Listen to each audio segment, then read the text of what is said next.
Authors and Their Shiny Pennies, Part 3, Intangibles, or The Emotional Importance of Good Work Habits, by Ken Joubert at thekindleguide.com. In our first two videos of this series, we focused on three hypothetical writers, although it could be any business, A, B, and C. And we looked primarily at payments or results as a way of measuring things.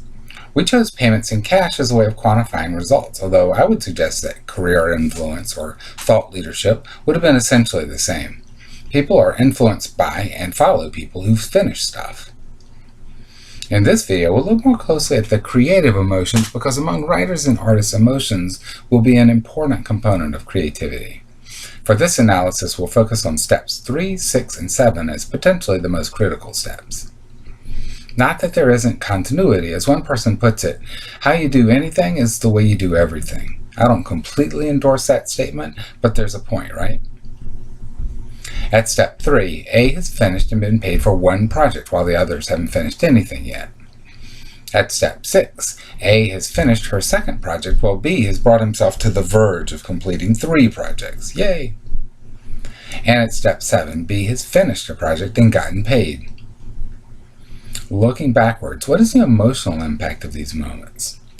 Realizing that people differ, I would suggest that there are some lessons here that might help you manage your emotions along the way and become better at your craft. In the next video, we're going to look more closely at C and discuss some of the counter-arguments of our analysis in the first 3 videos. I would expect there to be different opinions. Here's step 3 from the first video. This is a critical moment for A. She's finished a project and gotten paid. She's gotten her start. In the Kindle world, it doesn't work quite exactly like that, but if you've been working on your platforms along the way, there will be some people who will buy pretty quickly. Hence the importance of platforms, as we've discussed elsewhere. Undoubtedly, there will be more necessary, though. There will be the exercise of obtaining publicity and reviews, to name just 2 things. We'll get back to some of that in a little bit. How does it feel for A, though? And why is this a critical moment for her? First of all, she's completed a project that took some time. It was exciting at the end, and now it's done. For many people, there's a letdown. She's going to have to deal with that and to start something else. In our example, this isn't difficult for her because she's perfect, right? But for many of us, it's a biggie. You have to decide what your life is about. That may be why B has chosen to work on 3 projects at the same time as a form of mood control. Having completed the project, A now releases it into the world. She knows it will be judged, right? We all know that. She knows some people may not like it, and almost certainly some will not. She wants feedback, of course, and that's essential for professional growth. But, naturally, she fears it because it can be painful. It just is. Any of this sound familiar? Against all of that is the excitement of completion, the joy of moving on to something new, and the beauty of being paid. Being paid is a glorious thing. It should never be emphasized. If you need the money, it means you can keep doing what you have been doing. And even if you don't need the money, it still means that people liked what you did enough to pay for it. That's extremely fulfilling. We all know that praise is easy. People hand over money for what they really value. From a creative point of view, step 3 is a highly emotional point for A, whereas B is still just plugging along. It's just another day at the office for B. Thus, A is growing more at this moment than either B or C. She's learning how to deal with public opinion, and she's facing the demons associated with both finishing and starting. And of course, she's working, writing. Speaking personally, I think this was the most important single point in my career, where I had to decide whether to write as just an exercise or art, and what I would do for audience, fame, and money. And of course, to keep going. It's always a challenge. You may think that you have a book in you, as people like to say. The questions for me have always been focusing on why I should work to make the darn thing come out. You got it in you, but who cares? Why do you write, and why would you publish? Here's step 6, as it appeared in the first video. At this point, A has now finished her second project, and B has brought himself to the verge of completion of 3 projects. A now goes through most of the same emotions as she did at step 3, facing the end of a project and the beginning of another one, public feedback and criticism and artistic introspection, all that. She's now getting critical feedback from her audience on 2 different projects, possibly a real learning moment, right? She fears maybe it will be rejection and disappointment. And here's a real life example of how that looks. You can only imagine how it feels. I think this fear of response is what keeps a lot of people in writing groups instead of in the marketplace. In the groups, people are supposed to be kind, after all, to support each other, right? All warm and fuzzy. Well, guess what? Things are more complicated than that. People in writing groups have their own motivations, which will sometimes include supporting your efforts and sometimes other stuff.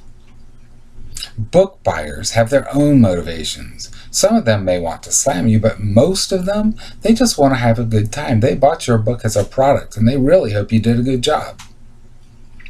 She's getting paid, A's getting paid, and she's also having to do some boring backup work, as we discussed in the second video, to assure that her income rises as much as possible, geometrically, if she can. B still hasn't gotten paid, but he's entering a critical phase now himself. Let's talk about him.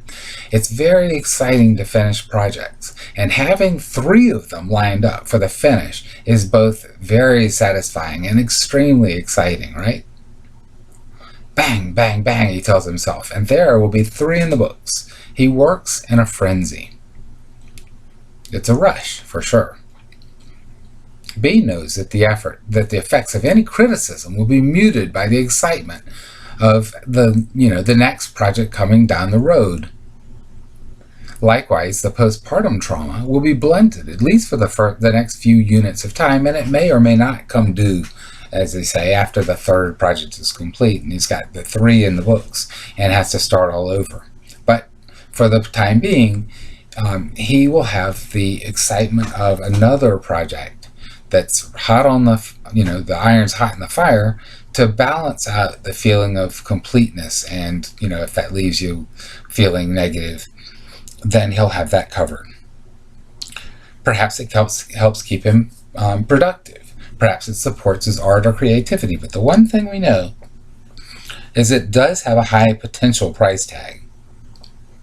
Significantly, B has not yet received critical feedback or payment, and has gone 3 full units of time without the artistic growth that A has been experiencing. He's been working now, for 6 units of time, however long a unit may be, and he hasn't been paid or hasn't gotten any response from the market.